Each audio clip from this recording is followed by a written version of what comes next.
traits of mountain takers. The first character trait every mountain taker must have is definition. In other words, you need to know whether what you are dealing with is a mountain or not a mountain. You have to know what kind of mountain, because if you do not know, you would approach them wrongly. If you take to yourself the mountain you are meant to trash, you end up with terrors. Conversely, if you trash the mountain you are meant to take, you will end up without treasures. Number two, desire. So yes, you've defined it that this is a mountain I'm meant to take. Very good. But then you must be desirous. It must come from within. I want this thing. Unfortunately, there are many Christians, they are just complacent like that, lackluster like that. You can be so expectant of the coming of the Lord that you become useless. You cannot be so consumed by the thoughts of rapture that you are not even useful to even preach rapture. You yourself, you have no look like rapture, or rather you look like a rapture of negative things. It should not be so.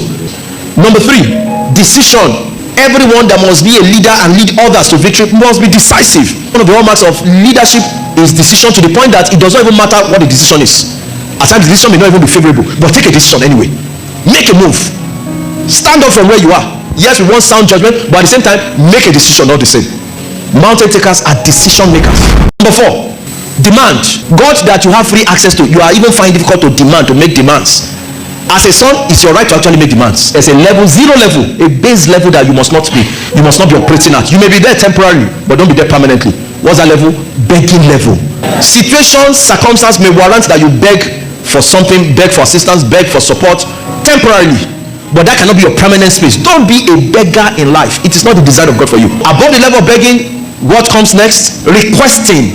But above the level of requesting is what? Demanding. At the level of demanding, you are a son. It is only sons that can place demand, because you have rights. Somebody who makes demand, somebody who has a right. Number five, determination.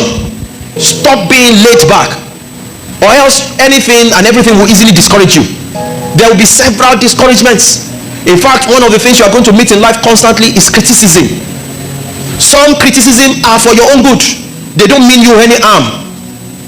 They actually want to push you to the place of your success. Not everyone that comes to correct you or to criticize you hates you. Some people have genuine interest in your progress, and truly in some cases they will correct you, and you'll see that yes, you are the one that is wrong. If you pay attention and say, okay, I will make my way right. So you don't need to demonize everyone that criticizes you. However, the point is that be determined. Number six, discipline. Know where to draw the line. Don't sleep all you want. Don't eat all you want. In fact, let me also say, don't work all you want. You must balance it. Hard work is good, but you cannot be working hard all the way to the point that you hurt yourself. You must know when to rest. Don't go and play all you want. Don't be on the phone all you want. Be disciplined. What you don't prioritize is obviously not part of your purpose and can never prosper in your hands. So if there's something that is failing in your hands and yet you are not happy about, I want to ask you, have you been prioritizing that thing? Be disciplined with your talk.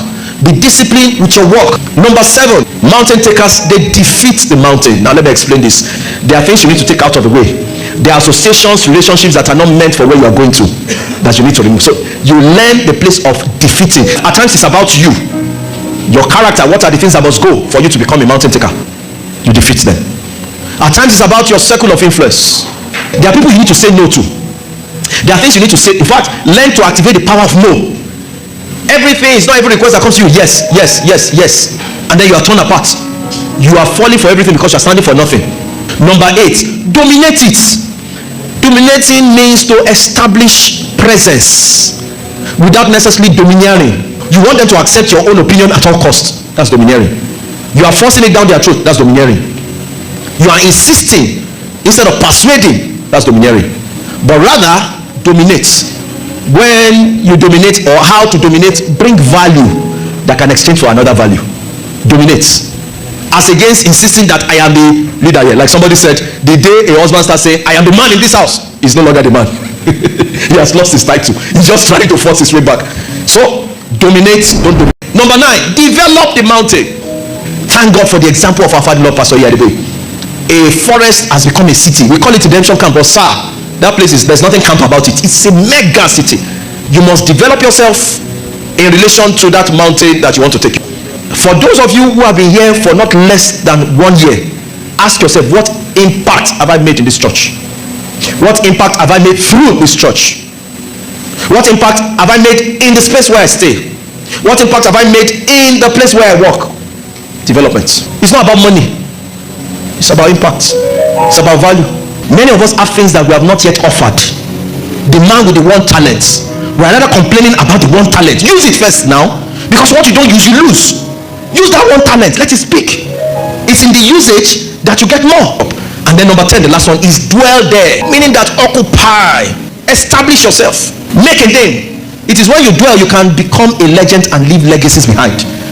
And like the question I always ask, after you have left, what will be left? As Christians, we are mandated to go and dominate. For you to be a mountain taker, that's the last one. Dwell on the mountain. Shall we rise to pray?